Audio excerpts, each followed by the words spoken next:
Hello बच्चों, welcome to nerdy side. आज हम light, reflection and refraction chapter को डिटेल में रिवाइज करेंगे।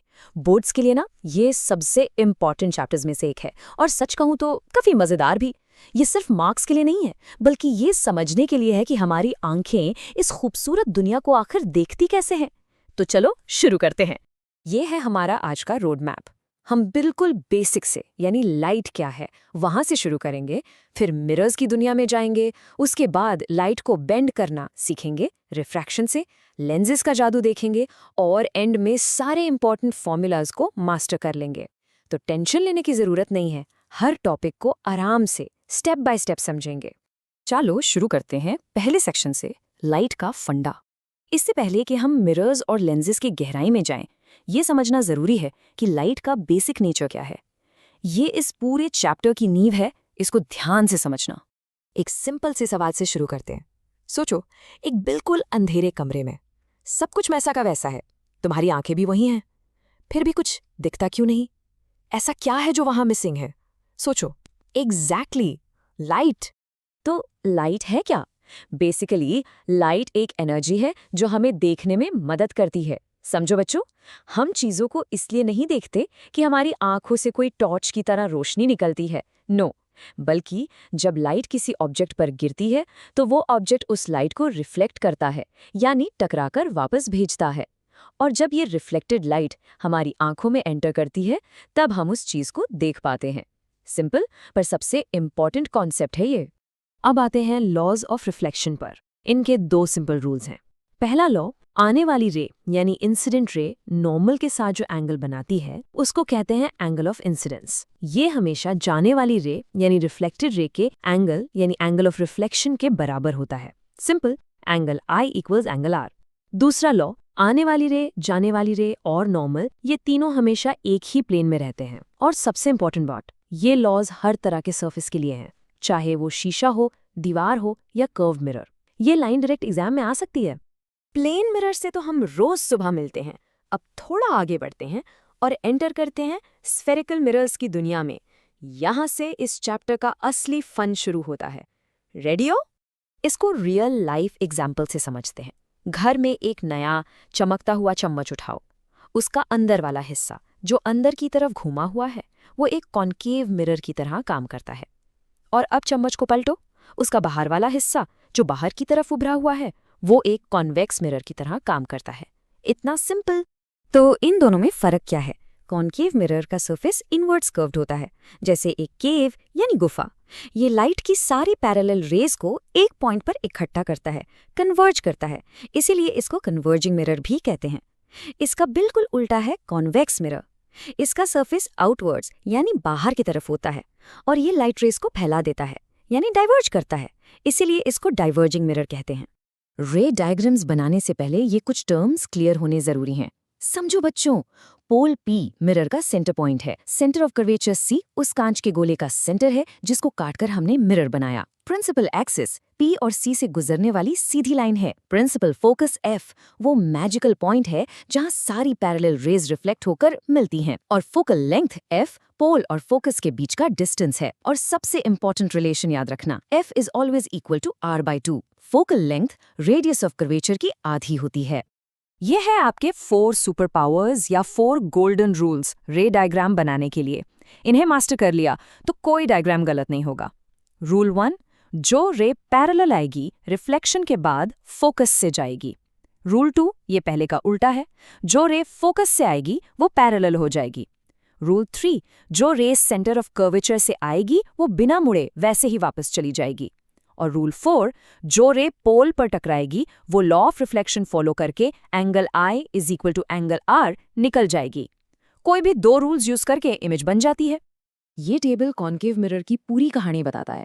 एक पैटर्न देखो, जैसे जैसे ऑब्जेक्ट मिरर के पास आ रहा है, इमेज उससे दूर जा रही है और बड़ी होती जा रही है। अब 2 नए वर्ड्स हैं, रियल और वर्चुअल। रियल इमेज वो है जिसे आप स्क्रीन पर प्रोजेक्ट कर सकते हो, जैसे सिनेमा हॉल में। ये हमेशा इन्वर्टेड यानी उल्टी होती है। वर्चुअल इमेज स्क्रीन पर नहीं बन सकती, वो मिरर के अंदर दिखती है, जैसे प्लेन मिरर में। और ये हमेशा इरेक्ट यानी सीधी होती है। नोटिस करो, बस एक स्पेशल केस में वर्चुअल एंड इरेक्ट इमेज बनती है जब ऑब्जेक्ट P और F के बीच में हो। डेंटिस्ट यही केस यूज करते हैं दांत को बड़ा देखने के लिए। अब आती है वो चीज जहां सबसे ज्यादा गलतियां होती हैं, साइन कन्वेंशन। इसको बिल्कुल आसान बनाते हैं। मिरर के पोल पी को ग्राफ का ओरिजिन 0,0 मान लो। अब बस 4 बातें याद रखो। 1. सारे डिस्टेंस पोल से नापने हैं। 2. लाइट हमेशा लेफ्ट से राइट आएगी, तो जिस डायरेक्शन में लाइट जा रही है यानी पोल के राइट में वो पॉजिटिव, उसके ऑपोजिट यानी लेफ्ट में नेगेटिव। 3. प्रिंसिपल एक्सिस के ऊपर की हाइट पॉजिटिव। 4. नीचे की हाइट नेगेटिव। एग्जामिनर यहीं पे बच्चे पकड़ता है। एक साइन की गलती और पूरा न्यूमेरिकल गलत हो जाता है। ये 2 फॉर्मूलाज हैं इस सेक्शन के दिल हैं। मिरर फॉर्मूला 3 चीजों को कनेक्ट करता है। U यानी ऑब्जेक्ट डिस्टेंस, V यानी इमेज डिस्टेंस और F यानी फोकल लेंथ। और मैग्निफिकेशन बताता है कि इमेज ऑब्जेक्ट से कितनी बड़ी या छोटी बनी है। एक प्रो टिप याद रखो, अगर M की वैल्यू नेगेटिव आए तो आंख बंद करके बोल देना कि इमेज रियल एंड इन्वर्टेड होगी, और अगर M पॉजिटिव आए तो इमेज वर्चुअल एंड इरेक्ट होगी। रिफ्लेक्शन का सेक्शन यहाँ खत्म होता है। अब हम चैप्टर के दूसरे हिस्से में चलते हैं, रिफ्रैक्शन। यहाँ हम देखेंगे कि जब लाइट एक मीडियम जैसे हवा से दूसरे मीडियम जैसे पानी में ट्रैवल करती है तो उसके साथ क्या जादू होता है। सच सच बताओ, कभी पानी के ग्लास में पेंसिल डालकर देखा है? वो आधी टेढ़ी क्यों दिखती है? या स्विमिंग पूल का फ्लोर जितना गहरा होता है उतना लगता क्यों नहीं है? इन सभी सवालों के पीछे जो साइंस है वही है रिफ्रैक्शन ऑफ लाइट। तो रिफ्रैक्शन है क्या? सिंपल भाषा में, जब लाइट तिरछी चलती हुई एक ट्रांसपेरेंट मीडियम से दूसरे में जाती है तो वो बेंड हो जाती है, अपना रास्ता बदल लेती है। इसी बेंडिंग को हम रिफ्रैक्शन कहते हैं। और ऐसा होता क्यों है? क्योंकि अलग अलग मीडियम में लाइट की स्पीड अलग अलग होती है। जैसे आप खुली सड़क पर तेज भागते हो और भीड़ भाड़ वाले बाजार में स्लो, वैसे ही लाइट हवा में तेज और पानी या ग्लास में स्लो हो जाती है। रिफ्लेक्शन की तरह इसके भी 2 लॉज हैं। पहला लॉ तो बिल्कुल सेम है, इंसिडेंट रे, रिफ्रैक्टेड रे और नॉर्मल तीनों एक ही प्लेन में होते हैं। दूसरा लॉ नया है और बहुत इंपॉर्टेंट है। इसका नाम है स्नेल्स लॉ। ये कहता है कि sine I by sine R का रेशियो हमेशा कांस्टेंट रहता है, और इसी मजेदार कांस्टेंट को हम एक नया नाम देते हैं, रिफ्रैक्टिव इंडेक्स, जिसको N से दिखाते हैं। रिफ्रैक्टिव इंडेक्स N हमें बताता है कि कोई मीडियम कितना ऑप्टिकली डेंस है, यानी सिंपल शब्दों में वो लाइट को कितना स्लो करेगा। जिसका N जितना ज्यादा वो मीडियम उतना ही ऑप्टिकली डेंसर और उसमें लाइट की स्पीड उतनी ही कम हो जाती है। इस टेबल में देखो, डायमंड का N सबसे ज्यादा है, 2.42। इसका मतलब लाइट डायमंड में सबसे स्लो चलती है, इसीलिए वो इतना चमकता है। अब जब हमें रिफ्रैक्शन समझ आ गया है तो चलो इसकी सबसे कॉमन एप्लीकेशन देखते हैं, लेंसेज। आपके चश्मे से लेकर कैमरा और टेलीस्कोप तक हर जगह इनका ही कमाल है। लेंसेज भी 2 तरह के हैं, बिल्कुल मिरर्स जैसे। कॉन्वेक्स लेंस बीच से मोटा होता है और लाइट को कन्वर्ज करता है, बिल्कुल कॉनकेव मिरर की तरह। ये रियल और वर्चुअल दोनों तरह की इमेज बना सकता है। दूसरी तरफ कॉनकेव लेंस बीच से पतला होता है और लाइट को डाइवर्ज करता है, बिल्कुल कॉन्वेक्स मिरर की तरह। इसकी एक बात हमेशा याद रखना, ये हमेशा वर्चुअल, सीधी और छोटी इमेज ही बनाता है, ऑलवेज। चलो अब इस चैप्टर के आखिरी हिस्से पर चलते हैं, लेंसेज के पीछे का पूरा हिसाब किताब, यानी उसके फॉर्मूलाज और उसकी पावर। यहाँ से 3-4 मार्क्स का न्यूमेरिकल जरूर आता है, तो ध्यान से सुनना। देखो, मिरर फॉर्मूला और लेंस फॉर्मूला बिल्कुल जुड़वा भाई जैसे हैं, बस एक छोटा सा नन्हा सा फर्क है। मिरर फॉर्मूला में 1/v और 1/u के बीच में प्लस का साइन है, जबकि लेंस फॉर्मूला में माइनस का साइन है। सिर्फ इस एक साइन की वजह से बहुत बच्चों के मार्क्स कटते हैं। इसको इग्नोर किया तो मार्क्स भी तुम्हें इग्नोर कर देंगे। ये 3-4 मार्क का सवाल बन सकता है, सिर्फ ये देखने के लिए कि तुम कितना ध्यान देते हो। पावर का सिंपल मतलब है एक लेंस की लाइट को बेंड करने की ताकत। इसका फॉर्मूला है P = 1/f।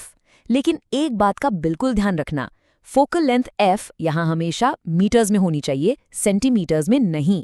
इसकी ऐसा यूनिट है डायोप्टर, जिसे हम D से लिखते हैं। याद रखो, कॉन्वेक्स लेंस की पावर पॉजिटिव होती है और कॉन्केव लेंस की पावर नेगेटिव। आपके चश्मे का नंबर एक्चुअली उसकी पावर ही होती है। ओके बच्चों, हमने पूरा चैप्टर कवर कर लिया है। अब टाइम है एक क्विक एग्जाम फोकस्ड रिवीजन का। चलो सारे इंपॉर्टेंट पॉइंट्स को एक बार फाइनल पॉलिश दे देते हैं, ताकि एग्जाम में कुछ भी ना भूलें। तो इस पूरे चैप्टर का सार क्या है? एक लाइन में, मिरर्स लाइट को रिफ्लेक्ट करते हैं, लेंसेज रिफ्रैक्ट करते हैं। मिरर फॉर्मूला में प्लस है, लेंस फॉर्मूला में माइनस है। पावर ऑफ लेंस 1/f है, जहां f मीटर में हो। और सबसे सबसे सबसे इंपॉर्टेंट, साइन कन्वेंशन के बिना कोई भी न्यूमेरिकल सॉल्व करने की कोशिश भी मत करना। अगर यहां तक सब कुछ समझ आ गया तो कमेंट करो क्रिस्टल क्लियर। अब जाते जाते एक सवाल आपके लिए, थोड़ा दिमाग लगाओ। सोचो, अगर हम एक कॉन्वेक्स लेंस के आधे हिस्से को काले पेपर से ढक दें तो क्या वो सामने रखे ऑब्जेक्ट की पूरी इमेज बनाएगा या आधी इमेज बनाएगा? हाँ या ना? और जो भी आपका आंसर है उसका रीजन क्या है? इसका आंसर सोचो और कमेंट सेक्शन में लिखो। लेट्स सी कितने बच्चों का कॉन्सेप्ट बिल्कुल क्रिस्टल क्लियर हुआ है। मिलते हैं नेक्स्ट एक्सप्लेनर में।